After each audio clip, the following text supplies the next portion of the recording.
हम एक ऐसी कहानी की बात करेंगे जो सुनने में तो एक पूजा पाठ जैसी लगती है, लेकिन काम बहुत ही भयानक होता है। एक ऐसे काले जादू की कहानी जो करने वाले पर ही उल्टा पड़ गया। तो कहानी की शुरुआत होती है एक सुनसान अंधेरे गांव से। रात का वक्त है और माहौल में कुछ ऐसा है जो बता रहा है कि कुछ बहुत ही गलत, बहुत ही अशुभ होने वाला है। और इसी माहौल के बीच एक अकेली झोपड़ी है। अंदर एक औरत एक खतरनाक अनुष्ठान, एक पूजा शुरू करती है।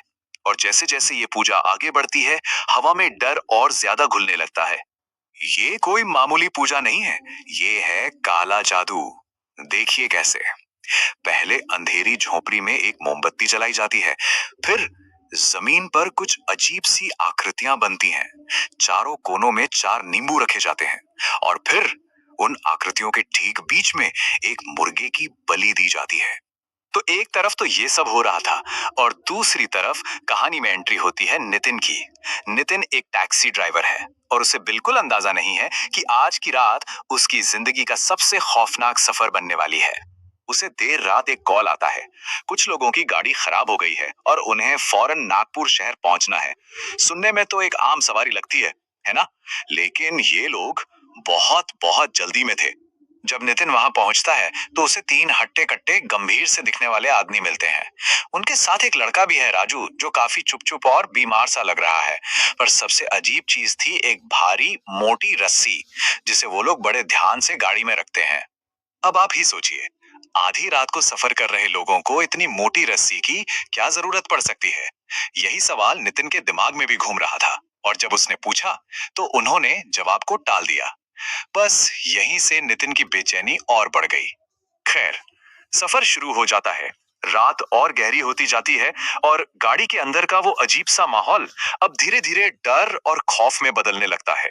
रात भर गाड़ी चलाते चलाते नितिन थक जाता है, तो वो गाड़ी साइड में लगाकर उन आदमियों में से एक को ड्राइविंग सीट पर बिठा देता है और खुद पीछे जाकर सोने की कोशिश करता है। पर उसकी नींद ज्यादा देर टिक नहीं पाती। एक बहुत ही अजीब, परेशान कर देने वाली आवाज से उसकी आंख खुल जाती है। वो देखता क्या है कि जो लड़का राजू अब तक बीमार और चुपचाप बैठा था, वो बिल्कुल बदल चुका है। वो मुर्गे की तरह अजीब अजीब हरकतें कर रहा है, चीख रहा है। और उसकी आंखें पूरी तरह सफेद हो चुकी थीं, जैसे उसके अंदर कोई और हो, कोई शैतानी ताकत। और फिर वो शैतानी आवाज में चीखता है, मैं खाऊंगा ये कटा हुआ मुर्गा। सोचिए, उस वक्त नितिन पर क्या बीती होगी।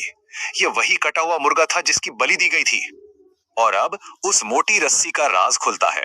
राजू में इतनी ज्यादा ताकत आ जाती है कि उन तीन हट्टे कट्टे आदमियों को मिलकर उसे काबू करना पड़ता है। आखिर में वो उसी रस्सी से उसे बांध देते हैं। अब नितिन को समझ आता है कि ये लोग किसी अस्पताल नहीं जा रहे थे। उनकी मंजिल एक मंदिर था। एक ऐसा मंदिर जो झाड़ फूक और बुरी आत्माओं को भगाने के लिए जाना जाता था। जैसे ही मंदिर में आरती और मंत्रों का जाप शुरू होता है, एक अजीब ही नजारा देखने को मिलता है। राजू और वहां मौजूद दूसरे लोग जिन पर ऐसी ही शक्तियों का साया था, वो सब दर्द से चीखने चिल्लाने लगते हैं। ऐसा लग रहा था मानो वो पवित्र आवाजें उनके अंदर मौजूद शैतान को जला रही हों। और फिर जो हुआ वो तो किसी के भी होश उड़ा दे। राजू अचानक अपनी रस्सी तोड़ देता है और एक पल में वो मंदिर के एक बहुत बड़े खंभे पर चढ़ जाता है और उससे उल्टा लटक जाता है। और सिर्फ वही नहीं, दूसरे लोग भी उसके पीछे पीछे उसी खंभे पर चढ़ने लगते हैं। ये एक बहुत ही डरावना मंजर था। कुछ देर बाद जब ये सब खत्म होता है तो नितिन देखता है कि राजू एकदम शांत है। उसके चेहरे पर मुस्कान है। वो बिल्कुल नॉर्मल लग रहा है। यकीन करना मुश्किल था कि ये वही लड़का है जो कुछ देर पहले इतना हिंसक हो रहा था। अब आप सोच रहे होंगे कि चलो सब ठीक हो गया, कहानी खत्म। लेकिन नहीं, कहानी का सबसे बड़ा और खौफनाक मोड़ तो अभी बाकी था। असली सच तो जादू टूटने के बाद सामने आया।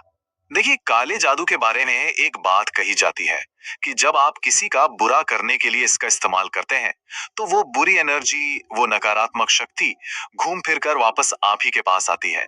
इसे कहते हैं जादू का उल्टा पड़ना। और इस कहानी में बिल्कुल यही हुआ। कुछ दिनों बाद जब नितिन उसी गांव में वापस गया, तो उसने राजू के बारे में पूछा।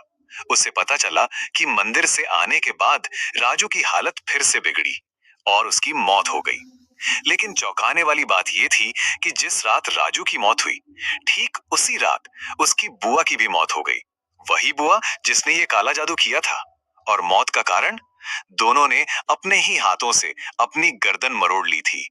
तो सोचिए, ये श्राप ना सिर्फ लौटा बल्कि अपने साथ जादू करने वाले को भी ले गया। ये कहानी हमें एक बहुत ही गहरे सवाल के साथ छोड़ जाती है। क्या किसी के लिए खोदा गया गड्ढा आखिर में खुद के लिए ही नहीं बन जाता? क्या नफरत और द्वेष की एनर्जी हमेशा अपना रास्ता वापस ढूंढ ही लेती है?